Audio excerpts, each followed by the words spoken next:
जय हिंद दोस्तों। आज के हमारे super hero blood group AB positive Rajesh Verma ji, जो आशीर्वाद ब्लड बैंक में अपना बहुमूल्य चौथा एफरेसिस 20वें रक्तदान के साथ मरीज आत्माराम बंजारे जी, जो कवर्धा से आए हुए हैं, मलेरिया की शिकायत, श्री नारायणा में भर्ती हैं। कल रात भी इन्हें एक एसडीपी लगा था जो सुमित देवांगन जी ने किया था, और आज इनका प्लेटलेट काउंट और कम था, तो राजेश वर्मा जी पहुंच गए। बहुत बहुत बधाई पूरी ओम साई रक्तदाता सेवा समिति की ओर से आपके 20वें रक्तदान चौथे एफरेसिस के साथ। और एफरेसिस के बारे में किसी को बताने की जरूरत तो है नहीं फिलहाल, क्योंकि इतनी जानकारी लोगों को हो गई है किस प्रकार से एफरेसिस होता है। एक छोटी सी प्रक्रिया जो लगभग इनकी 50 मिनट चलेगी। आधे घंटे का प्रोसेस हो चुका है, 20 मिनट का बचा हुआ है, और आप देख सकते हैं इनका प्लाज्मा बहुत ही बेहतरीन, इसके अंदर प्लेटलेट। एक छोटा सा डेमो मैं आपको दे दूं आज फिर से एक बार। ये जैसे रक्तदान में नीडल लगता है, नीडल लगने के बाद ब्लड जैसे डोनेट होता है, ये एक मशीन है। इस मशीन में ब्लड जाता है, यहाँ पर ब्लड स्टोर होता है।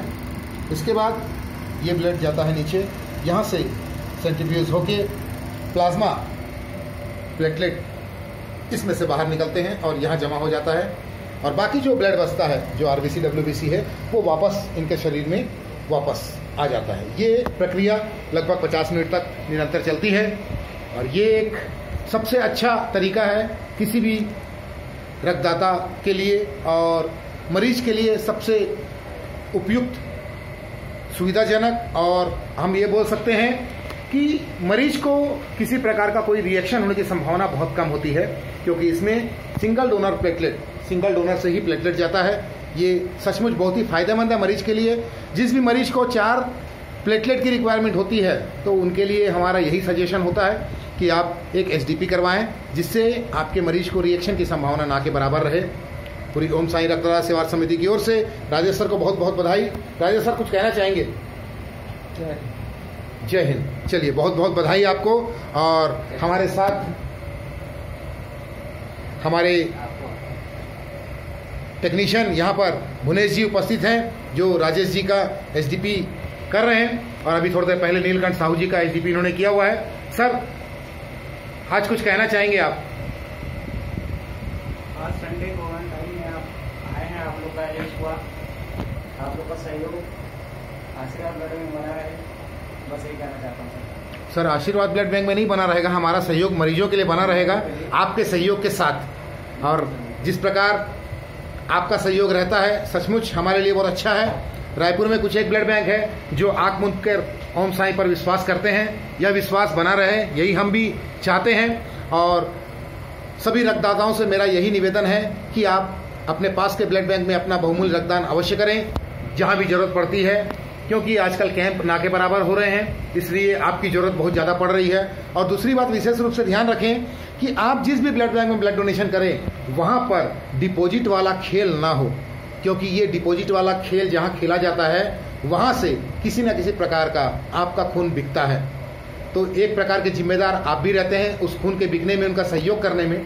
तो मैं आप सबसे यही निवेदन करूंगा कि आप अपने पास के ब्लड बैंक में अवश्य जाएं। जब भी रक्तदान करें, उनसे सिर्फ एक ही सवाल करें कि क्या आपके यहाँ डिपॉजिट लिया जाता है, अगर डोनर के मरीज के अटेंडर के पास में डोनर ना हो तो। अभी जैसे ये मरीज हैं, कवर्धा से आए हुए हैं, फिलहाल तो इनके पास में डोनर आ नहीं सकता। ये सबसे अच्छी बात, और आशीर्वाद ब्लड बैंक की हमारी सबसे अच्छी बात यही मैं बोल सकता हूं कि फिलहाल जब भी अगर डोनर नहीं है, तो सबसे पहले तो मरीज तक ब्लड उपलब्ध करवाते हैं। इसके बाद अगर आपके पास डोनर हैं, आप उपलब्ध करवा सकते हैं, तो आप 1 दिन, 2 दिन, 4 दिन, जब भी आपको लगे आप डोनर लेके आ जाइए। यही प्रक्रिया हर ब्लड बैंक में होनी चाहिए। इससे सबसे अच्छा फायदा ये होगा कि डोनर अटेंडर मोटिवेट होगा, और डोनर को भी ब्लड डोनेशन करने में बहुत अच्छा लगेगा। कुछ ब्लड बैंक में एक प्लेटलेट, एक प्लाज्मा और एक पैक्सेल के बदले में 3 डोनर की डिमांड की जाती है। तो ऐसे लोगों को बता दूं कि कृपया इस प्रकार की कोई कार्य ना करें, और रक्तदाता फिलहाल इस बात का विशेष ध्यान रखें कि 1 यूनिट डोनेशन जब भी आप करते हैं तो आप 1 प्लेटलेट, 1 प्लाज्मा और 1 पीसी, ये एक डोनेशन होता है आपके द्वारा, और ये आपके मरीज को 1 भाग लगने के बाद 2 भाग ब्लड बैंक में रह जाता है। तो आप बिल्कुल अपनी ओर से उस भाग को इश्यू करवा सकते हैं बिना डोनेशन के, बिना रिप्लेसमेंट के। ये मैं आप सबसे फिर से निवेदन करूंगा कि इस बारे में विशेष रूप से ध्यान रखें और हड़बड़ाएं नहीं। जब भी रक्तदान की बात आती है तो लोगों को ये लगता है कि डॉक्टर ने इमरजेंसी बोला है। जिस डॉक्टर ने इमरजेंसी बोला है उस डॉक्टर को भी मालूम है कि कम से कम मरीज तक ब्लड पहुंचने में 3 से 4 घंटे लगेंगे, क्योंकि प्रक्रिया ही ऐसी है। उसके बावजूद अगर आप लोग घबराकर कुछ उल्टा सीधा कदम उठाएं, इससे नुकसान बहुत प्रकार के हो सकते हैं। इस वीडियो के माध्यम से मैं सभी सुपर हीरोज को यही सलाह दूंगा कि रक्तदान के बारे में संपूर्ण जानकारी रखें और मरीज के परिजन का पर्ची जरूर देखें। जो रिक्वेस्ट मरीज के लिए डॉक्टर ने दी हुई है उसमें क्या रिक्वायरमेंट है और उसके अनुरूप ही ब्लड बैंक में अपना डोनेशन करवाएं। और जहां तक एफएफपी की बात आती है तो एफएफपी लगभग हर ब्लड बैंक में उपलब्ध होता है और इसके लिए ना के बराबर डोनेशन कराने की जरूरत होती है। अगर आपके पास में डोनर है तो आप करवा सकते हैं, नहीं है तो इसके लिए कोई बात ही नहीं है। लेकिन इसके एवज में अगर आप डिपॉजिट देते हैं तो ये एक प्रकार की बहुत बड़ी गलती करते हैं, लोगों को बढ़ावा देते हैं। सभी सुपर हीरोज इस बात का विशेष ध्यान रखें। हमारे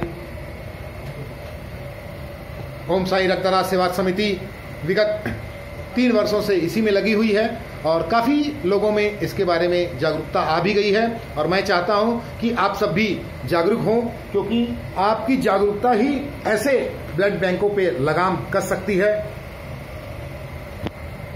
और इस कोरोना के संकट काल में जितना प्रचार किया जा रहा है कोरोना का संकट, कृपया उतना नेगेटिविटी अपने दिमाग में ना लाएं। ये एक बहुत ही अच्छा समय है, आप अपने आप को पॉजिटिव रख सकते हैं और इस संकट से उभर सकते हैं। ऐसी कोई भी कार्य ना करें जिससे आपको कोरोना होने का खतरा हो। आप हमेशा अपनी सुरक्षा अपने साथ में रखें, अपने परिवार की सुरक्षा, और रक्तदान से डरे नहीं। ओम साई रक्तदान सेवा समिति के सहायक सचिव गौतम रावत जी यहाँ उपस्थित हैं और मैं चाहूंगा कि आज इस समय अपनी ओर से भी 2 शब्द जरूर कहें। जय हिंद दोस्तों, जैसे कि राजेश जी एबी पॉजिटिव, पहले सर्वप्रथम हमारे जो सुपर हीरो है उनको बधाई दूंगा उनके रक्तदान करने पर, और साथ ही साथ कामना करता हूँ पेशेंट के लिए कि जो इनका जो प्लेटलेट लगेगा तो उनके हालात में ज्यादा सुधार देखने को मिले हमें और वो फिर से स्वस्थ हो जाए। और जो इतनी सारी जानकारियां तो सर ने दे ही दी है आपको जो इस वीडियो को देखेंगे। और अंत में इतना कहना चाहूंगा कि इस वीडियो को आप लोगों तक पहुंचाने का एक ही माध्यम है कि आप ज्यादा से ज्यादा लोगों को पहुंचे जो जागरूक हुए, और इतना ही कहना चाहूंगा। जय हिंद। बिल्कुल सर, और हम यही निवेदन करते हैं आप सभी दर्शकों से कि आप स्वयं देखें पूरा वीडियो और अपने लोगों के साथ शेयर करें, क्योंकि ये जानकारी आपको कोई ब्लड बैंक नहीं देगा, क्योंकि जो भी ब्लड बैंक ये जानकारी आपको देगा अपने पेट पे लात मारेगा। तो ऐसा कोई ब्लड बैंक नहीं है जो अपने पेट पे लात मारे। तो हम यही चाहते हैं कि आप सारी जानकारी अपने पास रखें और अपने साथ अपने लोगों तक इसे शेयर करें। पुनः राजेश जी को ढेर सारी शुभकामनाएं।